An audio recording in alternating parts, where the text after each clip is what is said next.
Olá, nobres alunos! Vamos prestar atenção na aula de empreendedorismo e inovação. Se liga na vinheta!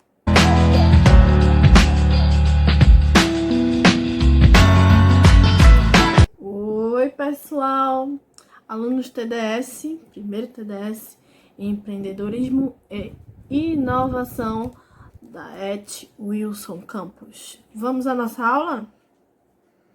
Deixa eu guardar aqui a plaquinha. Importante nesse momento de confinamento, a gente saber que tá todo mundo junto em prol do conhecimento. Então, vamos iniciar a nossa aula.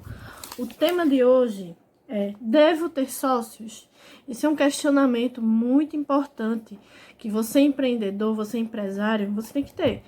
Porque hoje a gente vai fazer uma reflexão de que é importante a gente ter sócios, é importante eu empreender só assim, de forma isolada, sim ou não? Então, quais são as vantagens e desvantagens de termos sócios? Quem deve ser meu sócio?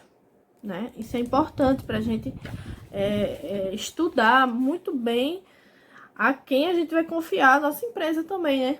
Então, as vantagens de ter um sócio. Ter um parceiro com o mesmo objetivo favorece a troca de ideias, né? A troca de ideias e experiências. As decisões não dependem de um único ponto de vista. A divisão de gastos com investimentos, de modo que não cabe apenas a uma única pessoa todo o capital necessário para a abertura e manutenção do negócio, pelo menos até que se chegue ao ponto de equilíbrio. O ponto de equilíbrio, minha gente, é o tempo que se leva para adquirir tudo aquilo que se investiu e começar a ter lucro, né, daí em diante.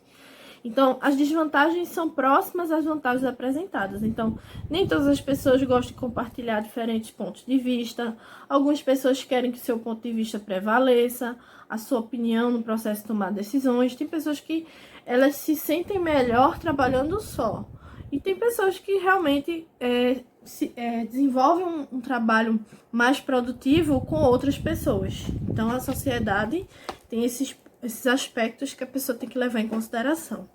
Então, caso você opte por um sócio, o fator mais importante na escolha que sustenta seria uma boa relação e a convivência, né? Não adianta você ter uma sociedade com uma pessoa que você não tem afinidade, você não gosta.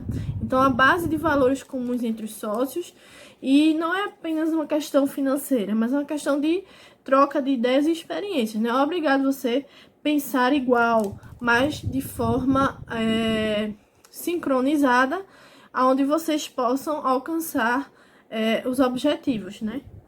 Então, itens que devem ser observados para facilitar a escolha dos sócios. Então, evite parentes ou amigos. Às vezes as pessoas assim, elas misturam muito as estações, elas confundem, né, questões de amizade com essas outras situações. Evite misturar vida familiar e negócios. Então, vida familiar, negócios são negócios. Então, os sócios devem ter conhecimentos complementares. Não é obrigado todo mundo saber a mesma coisa, ter o mesmo pensamento, mas que o pensamento do seu sócio ele complemente a sua forma também de pensamento. Então, pesquise o passado do seu sócio.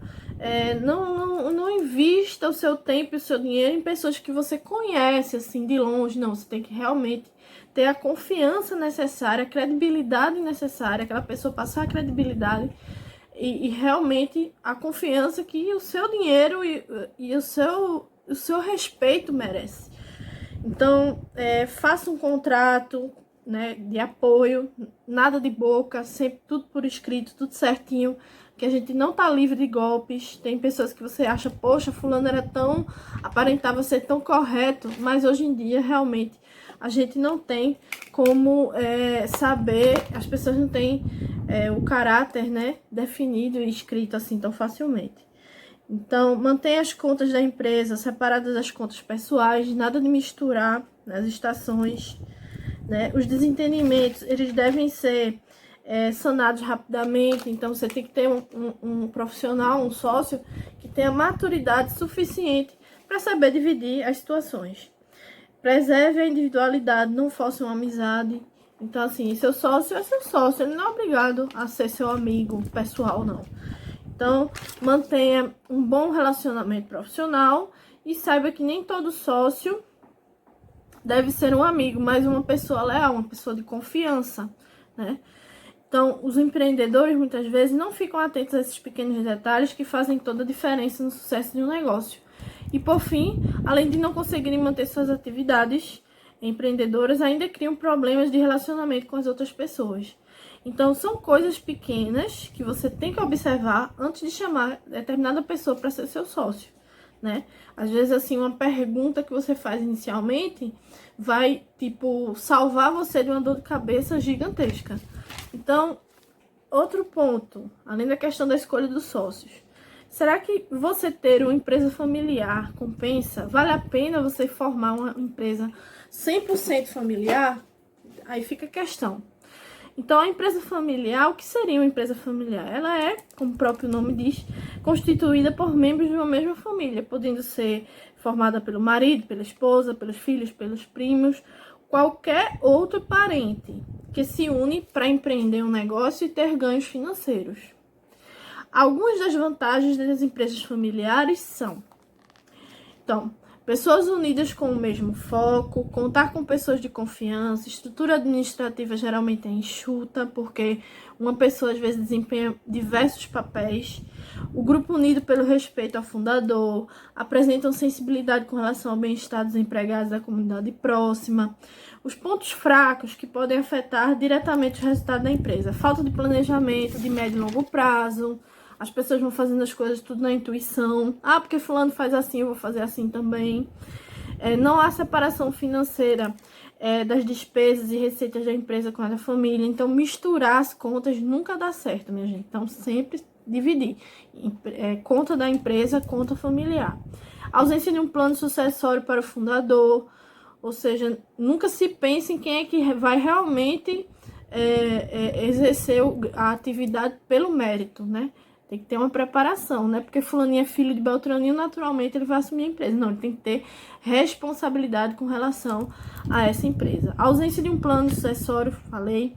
Valorização do passado, então ficar muito preso ao passado, isso aí não dá futuro. Então, vivo hoje, mercado de hoje, as perspectivas de mercado de hoje, isso é importante. Então, o grande desafio das organizações familiares está na implementação da gestão profissional, visando o aumento da longevidade da empresa. Então, analisar o mercado, como ele se comporta, né? A forma com que você vai se posicionar. Então, empresas familiares de sucesso, elas foram ajustando as suas políticas de administração ao longo da história, né? A Pitu é uma empresa familiar, a Doces Praeira é uma empresa familiar de tradição. Então, tem tudo esse aspecto, né?